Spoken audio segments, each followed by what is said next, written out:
current state of hip hop journalism.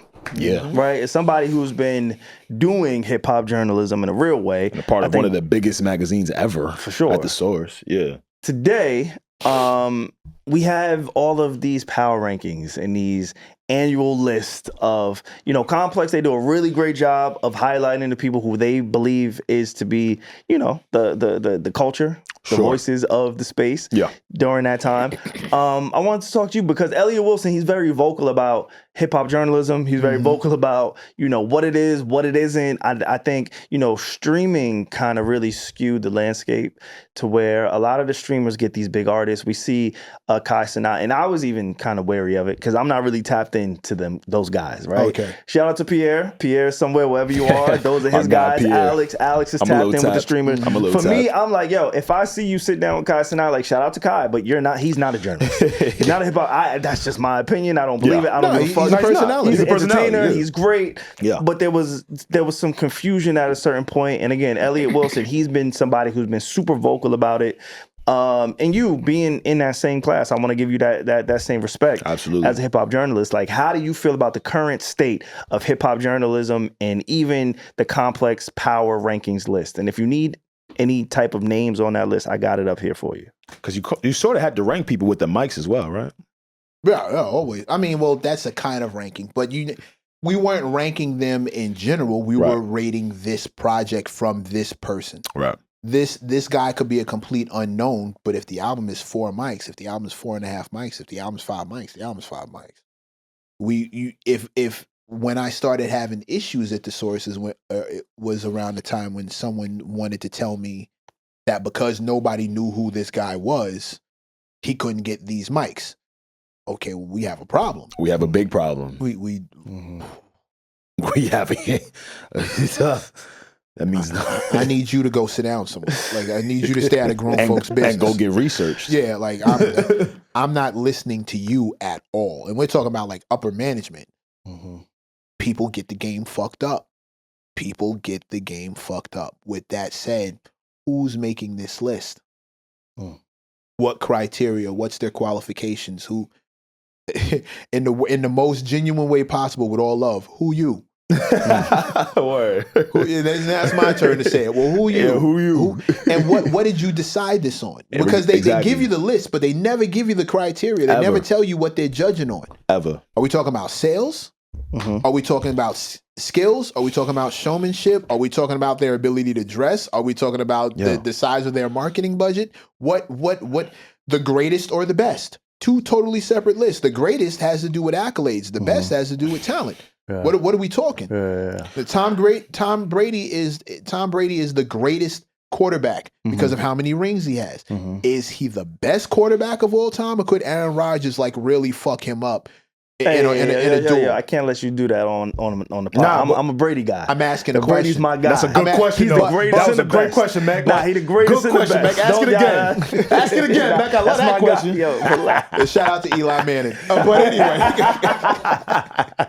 silly. But you get my point. I love your point. This has nothing to do with nothing. But some of these people who make this list, one of the problems is, what are we basing this on? Well, how do you feel about hip hop journalism today? I think it's in a troubled state because a lot of niggas don't read.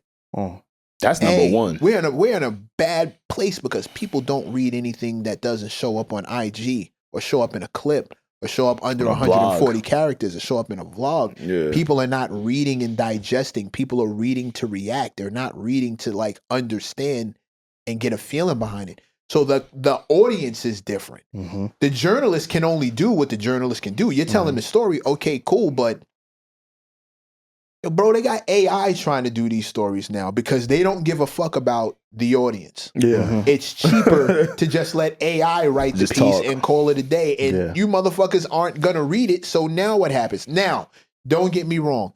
Shout out Mr. Mecc on Substack. Pull up to Substack. There are pockets of people who are reading. Yeah. I transitioned over to Mechanism Monday. I do that. I drop that every Monday, free advice for artists. Every Monday I put it out because I understand that writing it down is not going to necessarily hit the audience that I need to see this. The active artists, a lot of them aren't reading. If they read, their contracts wouldn't be so fucked up. Oh shit. If they read, their agreements wouldn't be so fucked up. If there was danger and concern of them reading, people wouldn't attempt to put the shit in the contracts that they do. If they were under the impression that if I hand him this paper, he's gonna read it. Oh shit! Wait! Give me that back. Let me take perpetuity out of here. Let me fix this real quick. No. This is the wrong version. This is the wrong version. Yeah, I ain't mean that one. You hand some young nigga a contract. This nigga sit up straight, put his glasses on, and be like, okay, let's see what we got here.